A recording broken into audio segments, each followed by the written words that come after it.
प्रिय विद्यार्थियों, आज की चर्चा का विषय है हिंदी कहानी उद्भव और विकास। कहानी दुनिया की सबसे पुरानी विधा है, इसलिए आश्चर्य नहीं कि इसका आरंभ उसी समय से हुआ हो जब मनुष्यों ने घुटनों के बल चलना सीखा हो। डॉक्टर धीरेन्द्र वर्मा के मत में अनुमान है कि जादूगरों की कथाएं किसी न किसी रूप में 4000 ईसा पूर्व से 3000 ईसा पूर्व तक प्रचलित थी। जहां तक प्रश्न है उपलब्ध प्रमाणों का, उसके अनुसार कम से कम भारत में कहानी का प्रचार प्रसार आदिम कालीन है।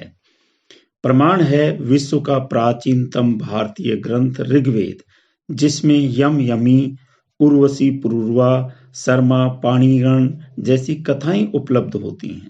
इसके पश्चात तो ब्राह्मण, उपनिषद, महाकाव्य, नहुष, शकुंतला, दमयंती आदि से लेकर बुद्ध स्वामी के वृहत कथा श्लोक संग्रह, क्षेमेंद्र की बृहत कथा मंजरी, सोमदेव के कथित सागर, गुडायन का बृहत कथा, दंडी के 10 कुमार चरित्र तथा विष्णु शर्मा के पंचतंत्र आदि अनेक कहानी ग्रंथों के रूप में संस्कृत साहित्य में कहानी की पूरी परंपरा ही हमें दिखाई देती है। इसी प्रकार प्राकृत, अपभ्रंश और पाली आदि में जातक कथाएं एवं धार्मिक सांप्रदायिक कथाएं एवं मुस्लिम काल में लैला मजनू, यूसुफ जुलेखा जैसी प्रेम कहानियां पूर्व परंपरा को ही आगे बढ़ाती हैं। हिंदी कहानी का उद्भव और विकास हम यहाँ उसको 3 भागों में बांट करके देखते हैं। सबसे पहले है आरंभिक काल। जहां तक प्रश्न है हिंदी कहानी का, निसंदेह उसका श्री गणेश आधुनिक गद्य काल में होता है। यद्यपि भारतेंदु से पूर्व लल्लू लाल का प्रेम सागर जो 1803 और 1809 में, सदल मिश्र का नासिक के तोपाख्यान तथा इंशाअल्लाह खां की रानी केतकी की कहानी जैसी कहानियां भी मिलती हैं, किंतु ये या तो अनुवाद है अथवा कलात्मक दृष्टि से स्थिर हैं। इनमें से तीसरी अर्थात रानी केतकी की कहानी को एक लंबे समय तक हिंदी की प्रथम कहानी माना जाता रहा है। इसी प्रकार राजा शिव प्रसाद की राजा भोज का सपना और गुलाम चमेली का किस्सा तथा भारतेंदु कृत एक अद्भुत अपूर्व स्वप्न आदि भी इसी वर्ग में आने वाली कहानियां हैं, क्योंकि इनको भी पर्याप्त समय तक कहानी ही समझा जाता रहा। वास्तव में हिंदी कहानी का प्रारंभिक रूप इनमें नहीं वरन ये जो 6 कहानियां मैं आपको बताने जा रहा हूं उनमें देखने को मिलता है। सन 1900 में किशोरीलाल गोस्वामी की इंदुमती कहानी का प्रकाशन हुआ, नंबर 1। नंबर 2, 1902 में गुलबहार कहानी प्रकाशित हुई किशोरीलाल गोस्वामी की ही, और 1903 में भगवान दास की प्लेग की चुड़ैल प्रकाशित हुई। इसके साथ ही रामचंद्र शुक्ल की 11 वर्ष का समय नामक कहानी प्रकाशित हुई। 1903 में ही गिरिजादत्त वाजपेयी की कहानी आती है, पंडित और पंडितानी।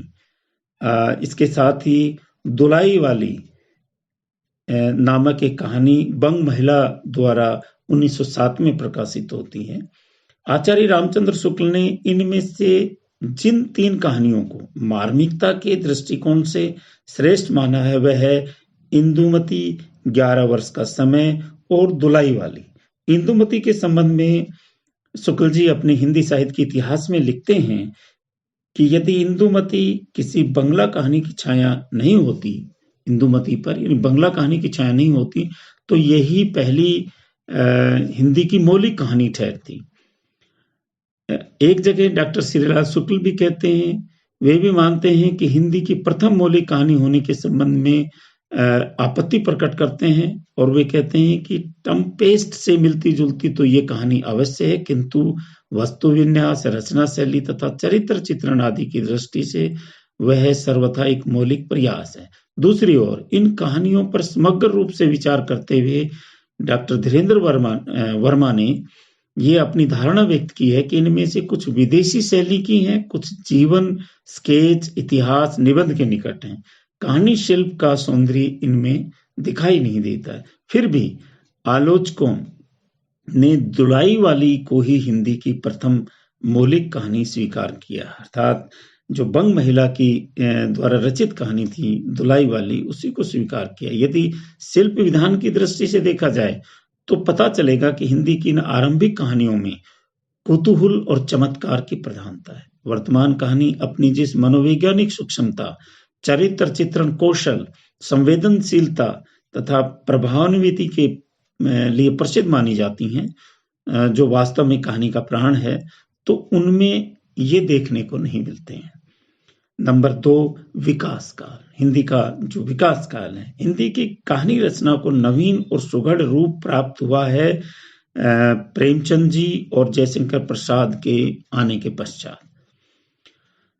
एक ने हिंदी कहानी को भारतीय इतिहास के गौरव से चमत्कृत किया, दूसरे ने हिंदी कहानी को जीवन के दुख सुख के साथ रोना हंसना सिखाया। एक ने हिंदी कहानी को कला पक्ष का सौंदर्य दिया, दूसरे ने भाव पक्ष का। एक ने उसे सौंदर्य की छटा दिखाई तो दूसरे ने उसे सौंदर्य के पीछे छिपी हुई कुरूपता। तात्पर्य ये है कि दोनों कलाकारों ने, अर्थात जयशंकर प्रसाद और प्रेमचंद जी ने अपनी अपनी स्वतंत्र तथा मौलिक प्रतिभा के अद्भुत चमत्कार से ही हिंदी कहानी को ऐसी युग चेतना प्रदान की जिसके संबल से वह अधिक चेतन हो उठती जा रही है। प्रसाद जी ने 69 कहानियां प्रस्तुत की जो उनके 5 कहानी ग्रंथों में संकलित हैं। उनकी कहानी रचना शैली को यदि कोई सामूहिक संज्ञा प्रदान की जा सकती है तो वो होगी भाव प्रधान रचना शैली। प्रेमचंद जी की रचना शैली भिन्न प्रकार की थी। इस भिन्नता के व्यक्ति भेद के अतिरिक्त 2 अन्य कारण भी थे। प्रेमचंद का हिंदी में उर्दू से आना और स्वभाव से कवि न होना। अपनी लगभग 300 कहानियों में, जो कि मानसरोवर के 8 भाग के रूप में प्रकाशित की जा चुकी हैं, उनकी आदर्शोन्मुख यथार्थवाद प्रधान रचना शैली को देखा जा सकता है।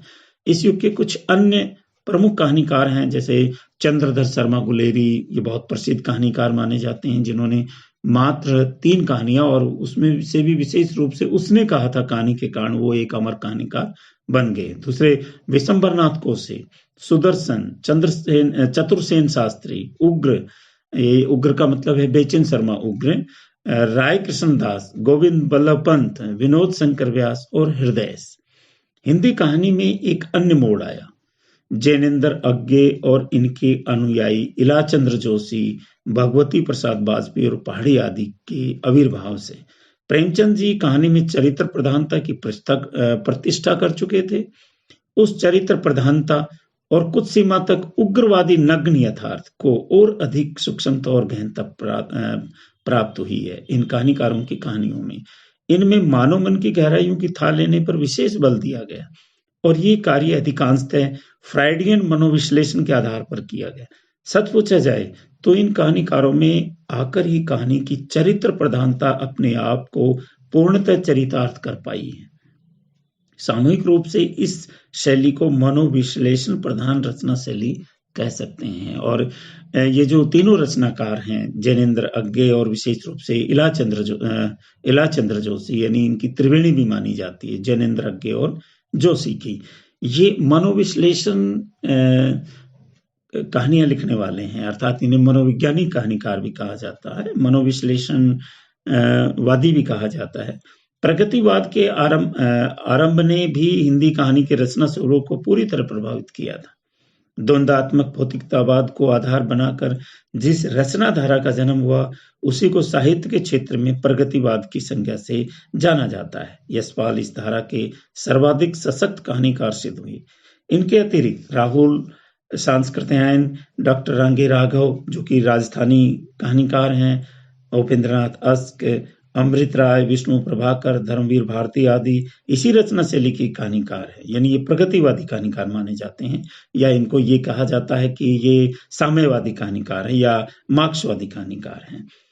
साथ ही साथ इसी युग में हास्य रस, जिसमें पर भी पर्याप्त मात्रा में कहानियां हमें दिखाई देती हैं। दूसरी ओर अनेक महिला कहानीकार भी इस क्षेत्र में सफल हुई हैं, लोकप्रिय और सक्रिय रही हैं। इनमें से कुछ हैं जैसे उषा देवी मित्रा, सत्यवती मलिक, चंद्रकिरण, सौंदर्या, कमला चौधरी, होमवती, रजनी पणिकर आदि। स्वातंत्र्योत्तर काल जो अगला काल है वो है तीसरा जिसकी बात करें स्वातंत्र्योत्तर काल या स्वतंत्रता के पश्चात का जो समय है। स्वतंत्रता प्राप्ति के पश्चात हिंदी कहानी में एक और नया मोड़ आया, जिसको प्राय नई कहानी की संज्ञा से विभूषित किया जाता है। निस्संदेह इसका कथ्य और कथन पूर्ववर्ती कहानीकारों से पर्याप्त भिन्न है। श्री राजेंद्र यादव, मोहन राकेश, कमलेश्वर, मन्नू भंडारी, भीष्म साहनी, रेणु, शिव प्रसाद सिंह, निर्मल वर्मा, रमेश बख्शी, कृष्ण बलदेव वैद्य तथा शैलेश मटियानी आदि कहानीकारों की कहानियां हमारी इस धारणा को पुष्ट करती हैं। श्री कमलेश्वर के शब्दों में कहें तो नई कहानी का उदय ऐतिहासिक संदर्भ में हुआ। इसने परिपाटीबद्ध रूढ़ अर्थों में कहानी को स्वीकार नहीं किया। ये एक ऐसा मोड़ था जो आंतरिक और बाह्य कारणों से हिंदी कहानी में आया। इसके अंतर्गत कहानी के फॉर्म तथा कथ्य दोनों स्तरों पर एक नवीन दिशा की खोज की गई। नई कहानी की आंतरिक मांग ही यही थी कि इसकी यात्रा जीवन में या जीवन से साहित्य की ओर हो। जो कुछ जीवन में है उसको आंतरिक शक्ति के रूप में उसे अभिव्यक्त किया जाए और भविष्य से उसे जोड़ा जाए। वैचारिक धरातल पर नई कहानी लघु मानवतावादी, क्षणवादी, विजातीय बौद्धिकता को स्वीकार नहीं करती है। ये बदला हुआ आग्रह ही वह बिंदु है जहां से कहानी मोड़ लेती है और वह मोड़ ही नई कहानी के नाम से जाना जाता है। निष्कर्ष रूप से हम ये कह सकते हैं कि आज एक और तो कहानी क्षेत्र में नई पुरानी कहानी या कहानी आदि के नाम पर अनेक प्रकार के आंदोलन चलाए जा रहे हैं, और दूसरी ओर गुण और मात्रा दोनों ही दृष्टि से उसका विकास द्रुत गति से हो रहा है। साहित्य की सभी विधाओं में आज कहानी सर्वोपरि विधा मानी जाती है। कहानी को नित्य प्रति ही संघर्षशील लोकप्रियता का एक कारण और है, और वह है कहानी का अधिकाधिक मात्रा में मानव जीवन के अधिकाधिक समीप आते जाना। कथ्य और कथन दोनों ही दृष्टियों से आज हिंदी कहानी सर्वोपरि है और निस्संदेह इसका भविष्य और भी अधिक आशावान है। आज इतना ही। धन्यवाद।